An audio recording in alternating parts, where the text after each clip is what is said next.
News 18 पर रक्षा मंत्री राजनाथ सिंह के बयान के बाद से पाकिस्तान में हड़कंप मचा हुआ है। पाकिस्तानी विदेश मंत्रालय भारत पर आरोप लगाकर अपनी कमजोरियों, साजिशों से बचने की पुरजोर कोशिश करता दिख रहा है। न्यूज 18 के एक इंटरव्यू ने न सिर्फ पाकिस्तान में हड़कंप मचा दिया, बल्कि पूरा विदेशी मीडिया भी भारत के आतंक पर सख्त रुख का जिक्र कर रहा है। आतंक के आकाओं की भी सांस फूली हुई है। साफ है, नए भारत का नया संदेश पूरी तरह से देश के दुश्मनों पर प्रहार, घर में घुसकर वार। आज एक खास गेस्ट पैनल के साथ इसी मुद्दे पर हम बातचीत करेंगे, चर्चा करेंगे, लेकिन उससे पहले आप इस रिपोर्ट को देखिए।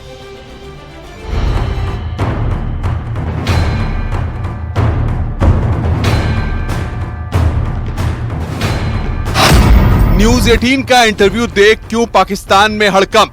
फॉरेन पब्लिकेशन है गार्डियन, उसमें एक आर्टिकल आया है। उस आर्टिकल ने कहा है कि जो है भारत ने पाकिस्तान की धरती में 20 लोगों को, टेररिस्ट को जो है पिछले कुछ सालों में मारा है, उन्हीं की धरती में जाके मारा है। कोई भी टेररिस्ट हमारे पड़ोसी देश से यदि भारत को डिस्टर्ब करने की कोशिश करेगा जी, यहां पर ये आतंकवादी हरकतें करेगा तो उसका मुंह तोड़ जवाब देंगे। यदि वो भगकर पाकिस्तान में जाएगा तो पाकिस्तान में घुस कर मारेंगे।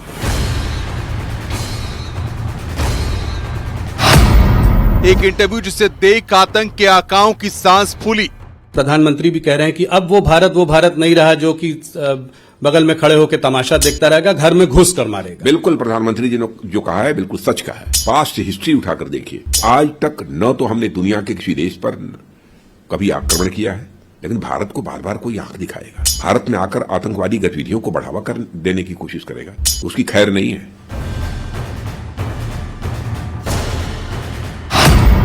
एक इंटरव्यू जिसकी विदेशी मीडिया में धमक। प्रतिष्ठित माने जाने वाले एक समाचार पत्र की एक रिपोर्टिंग, उसने जिक्र किया है 2021-22 में उन्होंने इस बात का उल्लेख किया है कैसे पाकिस्तान के अंदर चुन चुन करके आतंकवादी मारे गए थे और उन आतंकवादियों को कैसे नष्ट किया गया था। द गार्डियन की इस रिपोर्ट का स्रोत क्या है, यह वही बता सकता है। देश के दुश्मनों पर प्रहार, नए भारत का घर में घुसकर वार। भारत ने तो ऑलरेडी घर में घुसकर जवाब दिया। बालाकोट हुआ, सर्जिकल स्ट्राइक हुई, हमने उनके घर में जाकर घुसकर जवाब दिया। भारत के विरोध में साजिश करने वाले अब आका और चाचा की भी खैर नहीं है। सर्जिकल स्ट्राइक पाकिस्तान को याद है, एयर स्ट्राइक पाकिस्तान को याद है।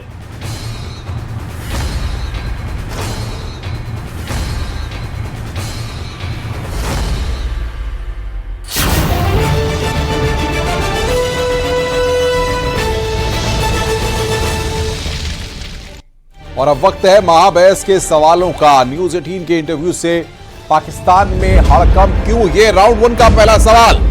न्यूज 18 के इंटरव्यू से पाकिस्तान में हड़कंप क्यों मच गया, आखिर क्या बौखलाहट है, ये पहले राउंड का सवाल। क्या पाकिस्तान ने मानी आतंकियों को शरण देने की बात, पाकिस्तान ने क्या मानी आतंक को शरण की बात, ये यहां पर सबसे महत्वपूर्ण सवाल। चर्चा के केंद्र बिंदु में इस सवाल को लेकर के आएंगे। और राउंड 3 का सबसे बड़ा सवाल है, न्यूज 18 के इंटरव्यू से आतंकियों में खलबली मच गई है।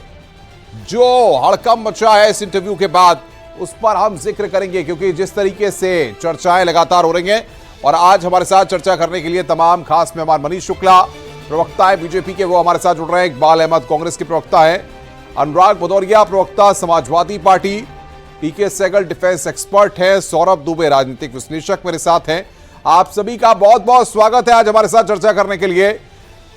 सबको बताना चाहेंगे हम सबसे पहले कि न्यूज 18 के editor in chief Rahul Joshi ji ने जिस तरीके से रक्षा मंत्री राजनाथ सिंह का इंटरव्यू लिया और उसके बाद जिस तरीके से हड़कंप मचा है, जिस तरीके से चाहे विदेशी मीडिया की बात हो, चाहे पाकिस्तान में हड़कंप मचा हो, क्योंकि उस इंटरव्यू में साफ तौर पर यह कह दिया गया था कि अगर कोई आतंकी गतिविधि भारत के अंदर करेगा या फिर सीमा पार से कोई आतंकी गतिविधि होगी तो फिर घुस करके मारेंगे, यानी कि साफ एक मैसेज था।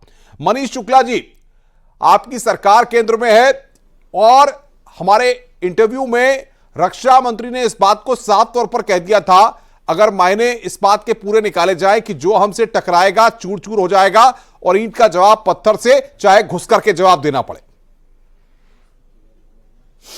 देखिए 26 मई 2014 को आदरणीय नरेंद्र मोदी जी के नेतृत्व में केंद्र में सरकार बनने के बाद सीमा पर और किसी भी दुश्मन देश के किसी भी गतिविधियों को, अवैध गतिविधियों को बर्दाश्त नहीं किया गया। एयर स्ट्राइक, सर्जिकल स्ट्राइक सबको ध्यान में होगा। माननीय रक्षा मंत्री जी ने ठीक ही कहा है कि अगर कोई देश में हमारे गड़बड़ी करने आएगा और गड़बड़ी करके कहीं और वो शरण लेकर ये सोचेगा सुरक्षित है, तो सुरक्षित नहीं रहने वाला है। माननीय मुख्यमंत्री जी ने भी गार्जियन समाचार पत्र का उल्लेख किया है। सही बात है, उसका स्रोत तो वो समाचार पत्र बताएगा, लेकिन हम आप भी रोज देखते हैं, इधर सुनाई पड़ता है कि अज्ञात लोगों ने तमाम देशों में जो देश के विरोधी, उनकी हत्याएं हो रही हैं, उनके ऊपर कार्रवाई हो रही है। तो ये वातावरण बना है कि अगर भारत का दुश्मन है तो कहीं भी सुरक्षित नहीं है। हमारी सेनाएं मुंह तोड़ जवाब दे रही हैं और मतलब स्पष्ट मैसेज पाकिस्तान में बौखलाहट इसलिए है किसी देश में नहीं। देखिए, एयर स्ट्राइक, सर्जिकल स्ट्राइक तो हमने सीना ठोक कर पूरे विश्व को बताया कि हम ही ने किया है। और पाकिस्तान में बौखलाहट इसलिए है कि इसी देश में मुंबई जैसा हमला हुआ, तमाम ऐसी घटनाएं होती थी। सेना के जवान तैयार रहते थे, लेकिन राजनीतिक मजबूरियों के नाते से कार्रवाई नहीं होती थी। लेकिन देश की सुरक्षा पर किसी कीमत पर कोई समझौता नहीं होगा, ये साफ संदेश नरेंद्र मोदी जी की सरकार का है, माननीय रक्षा मंत्री जी का है। इकबाल अहमद साहब के राजनीतिक मजबूरियां रही, ये बीजेपी निशाना साध रही है कि जब आपकी सरकार थी तब इस तरह का कड़ा रुख, सख्त रुख कांग्रेस ने कभी नहीं दिखाया।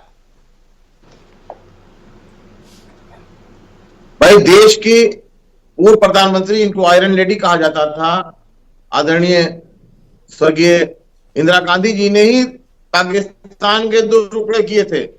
उन्हीं की जैसी हिम्मत थी कि पाकिस्तान को तोड़ दिया था, और उसके बाद से पाकिस्तान की हिम्मत नहीं हुई थी कि पाकिस्तान आंख उठा के भी देख सके। जब तक कांग्रेस की सरकार थी, कभी पाकिस्तान की ये जुर्रत नहीं होती थी कि पाकिस्तान कभी आंख उठावे। हम तो कहते हैं, राहुल जी ने कहा कि अगर ये सरकार हमारी 24 में बनती है तो पाकिस्तान अगर आंख उठाएगा तो उसको नष्ट नाबूद कर देंगे, नक्शे से गायब हो जाएगा पाकिस्तान। बीजेपी तो वही कह रही है कि हम कर तो रहे हैं, बीजेपी भी तो यही कर रही है सर। आप ये बताइए कि हमारे शहीद हो गए पुलवामा अटैक में, अभी सतपाल मलिक साहब ने कुछ खुलासा किया, उन्होंने उंगलियां उठाई, उसकी जांच आज तक नहीं आई कि किसने किया था। ये शहीदों को मैं सलाम करता हूं, जो शहीद हो गए हमारे सैनिक, आज तक उनका खुलासा नहीं हो पाया है। चलिए, मैं बीजेपी से जवाब लूंगा। अनुराग भदौरिया, मैं आपका रिएक्शन लेता हूं। आप किस तरीके से देखते हैं रक्षा मंत्री के स्टेटमेंट को, और उस पर पाकिस्तान में हड़कंप मचा हुआ है, क्या कहेंगे आप? देखिए, हम लोग तो हमेशा से ही देश की आर्मी का सम्मान करने वाले लोग हैं, जो कि मैं फौजी का बेटा हूं, और हमारे एक फौजी जो पारिवारिक सदस्य बैठे भी हैं सामने। और आदरणीय नेताजी जब डिफेंस मिनिस्टर थे तो चाइना में उन्होंने घुस के चाइना को ललकारा था। तो हम लोग तो चाहते हैं कि जो हिंदुस्तान का, चाहे चाइना हो, चाहे पाकिस्तान हो, चाहे बांग्लादेश हो, चाहे कोई भी देश हो, और हिंदुस्तान की तरफ आंख उठाएगा तो उसको सबक तो मिलना चाहिए। जैसे उन्होंने बोला कि हिंदुस्तानी का दुश्मन कहीं भी होगा उसको हम मारेंगे, बिल्कुल उसको हमें उसके ऊपर हमला भी करना चाहिए। लेकिन उसके साथ साथ हमें ये भी ध्यान रखना चाहिए कि हमारा हिंदुस्तान के जो बच्चे हैं, जो हिंदुस्तान के नागरिक हैं, उनका भी हम सम्मान कर पाए। तो पहले जो सरकारें रही उनमें क्या राजनीतिक इच्छा शक्ति की कमी थी, जो अब के रक्षा मंत्री इस तरह का स्टेटमेंट दे रहे हैं, इतना सख्त स्टेटमेंट दे रहे हैं जिसका आप समर्थन भी कर रहे हैं? देखिए, वो क्यों दे रहे हैं, क्या दे रहे हैं, वो बात नहीं। हम लोग हमेशा से इसके पक्ष में रहे हैं कि हिंदुस्तान के तरफ कोई आंख उठाएगा तो उसकी बख्शा तो नहीं जाएगा। ये तो शुरू से हुआ है। हमने तो कहा था, आदरणीय नेताजी तो चाइना में घुस गए थे और चाइना में घुस के हम लोग ललकारा था, लेकिन हम उसको बार बार बोले, क्योंकि हिंदुस्तान का फौजी, जो हिंदुस्तान का हमारी फौज है, बहुत मजबूत है और उस पर हर किसी को घमंड है। लेकिन हमारा सवाल दूसरा है। ये तो अच्छी बात है, होना भी चाहिए, लेकिन देश के अंदर में जो हमारा युवा परेशान है, जो हमारी महिलाएं परेशान है, जो बेरोजगार आत्महत्या कर रहा है, इस पे भी तो भारतीय जनता पार्टी बिल्कुल मैं आऊंगा। आज चर्चा उस पर है। पीके सहगल साहब का स्टेटमेंट लूं, मैं आ रहा हूं आपके पास। पीके सहगल साहब सुन लीजिए, भागिए नहीं, सुन लीजिए। हमारे देश के, मैं और सबकी बात करूं, मैं सेकंड राउंड में आता हूं। जैसे हमने हिंदुस्तानियों की बात करनी शुरू किया, भागने लगे।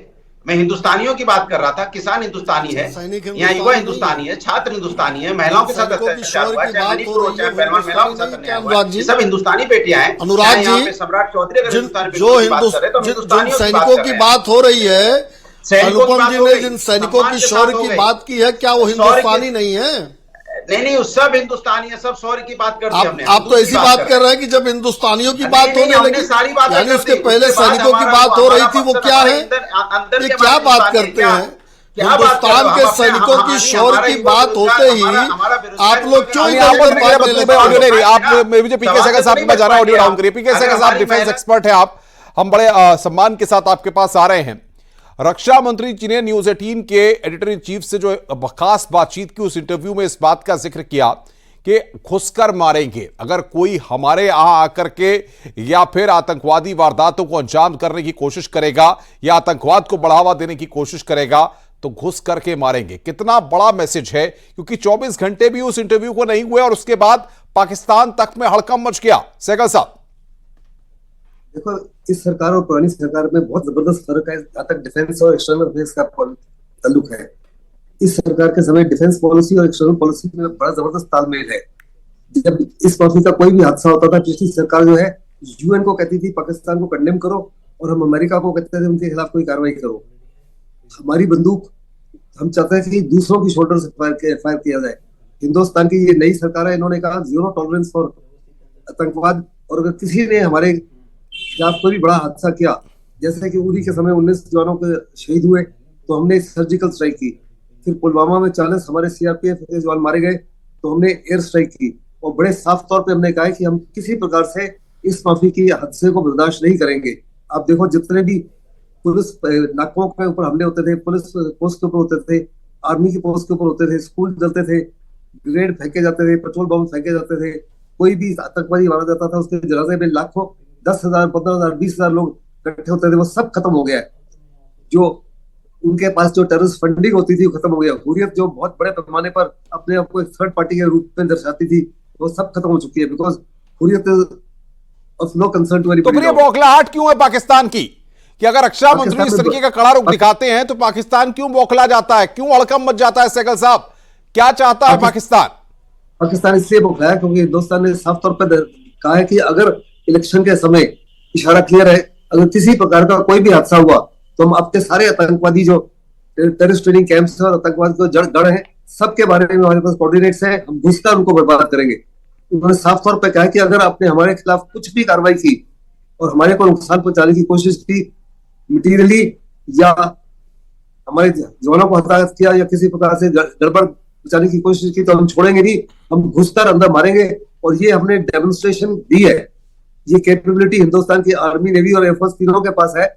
और पुरानी सरकारें जो थी वो डिसाइसिव नहीं थी, उनमें दम ही नहीं था इस माफी की डिसीजन लेने के लिए। आज आर्म फोर्सेस को कंप्लीटली फ्रीडम दी गई है कि आतंकवाद के साथ कैसे अपने निर्भर करना है विद इन दी बॉर्डर्स। महत्वपूर्ण बात करें सहगल साहब, मैं विस्तार से आगे भी समझूंगा। सौरभ दुबे मेरे साथ राजनीतिक विश्लेषक है। सौरभ जी, जिस तरीके से तमाम लोग पैनलिस्ट जो बात को कह रहे हैं, सवाल यहां पर यह कि पहले की सरकारें क्या किसी दबाव में काम करती थी, इतना कठोर निर्णय या फैसले नहीं ले पाती थी, या फिर इंटरनेशनल लेवल पे एक बहुत बड़ा प्रेशर भारत के ऊपर था? क्या लगता है आपको, आपकी सोच क्या कहती है एक पॉलिटिकल एक्सपर्ट के तौर पर?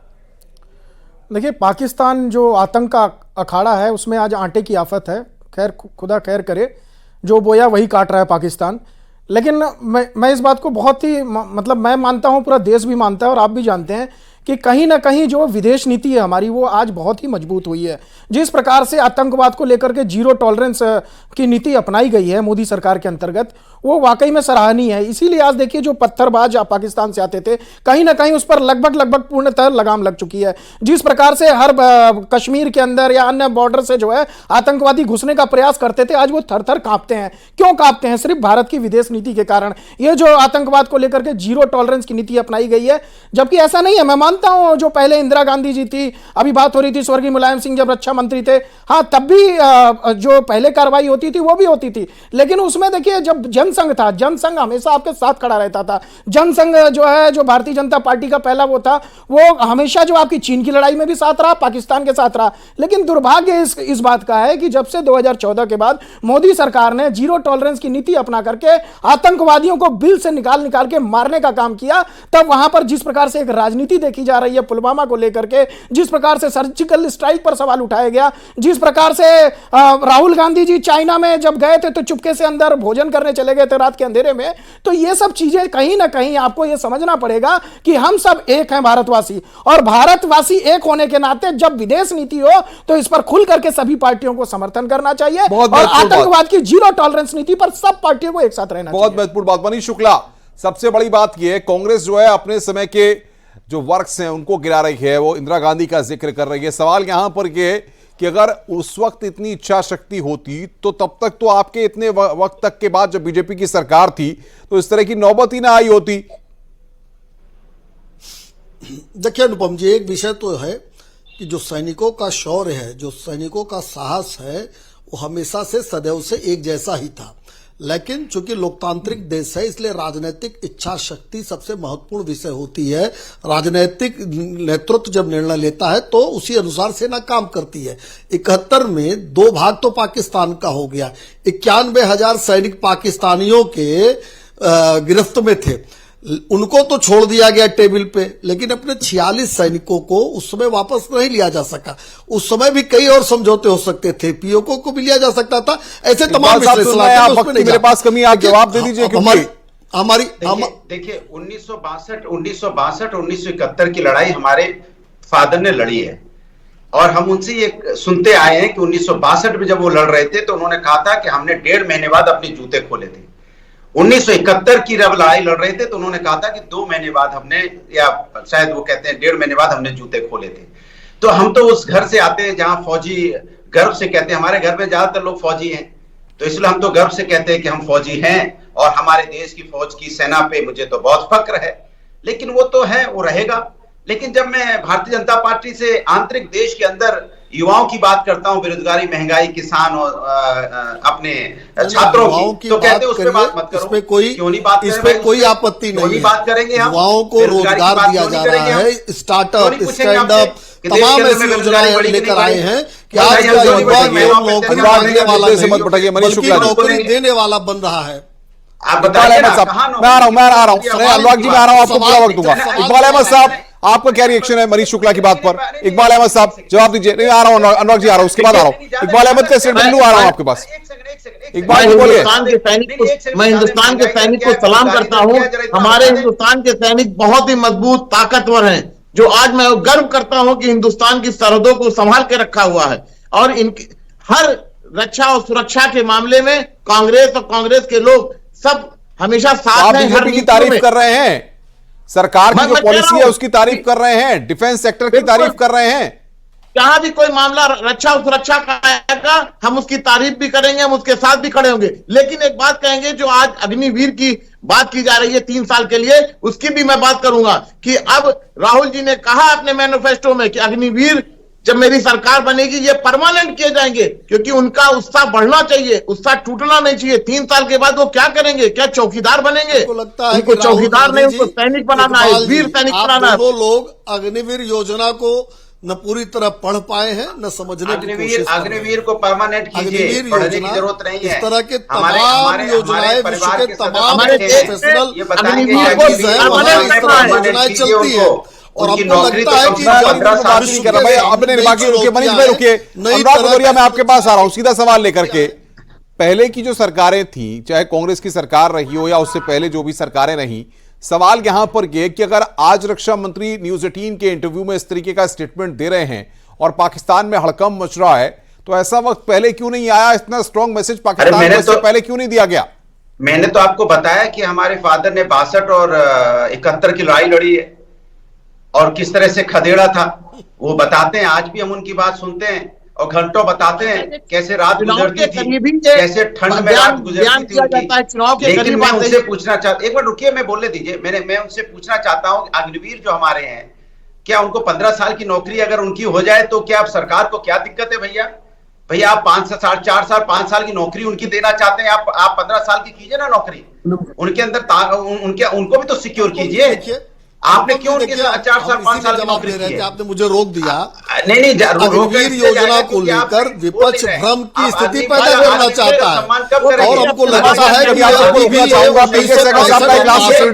साहब क्या देखते हैं अब आप आज की गवर्नमेंट को किस तरीके से देखते हैं और रक्षा मंत्री का स्टेटमेंट, इसको आप क्या मानते हैं कि आने वाले वक्त में अगर भारत यही कड़ा रुख रखता है तो क्या पाकिस्तान घुटनों के बल पर आ जाएगा? इसमें किसी प्रकार का कोई शक नहीं।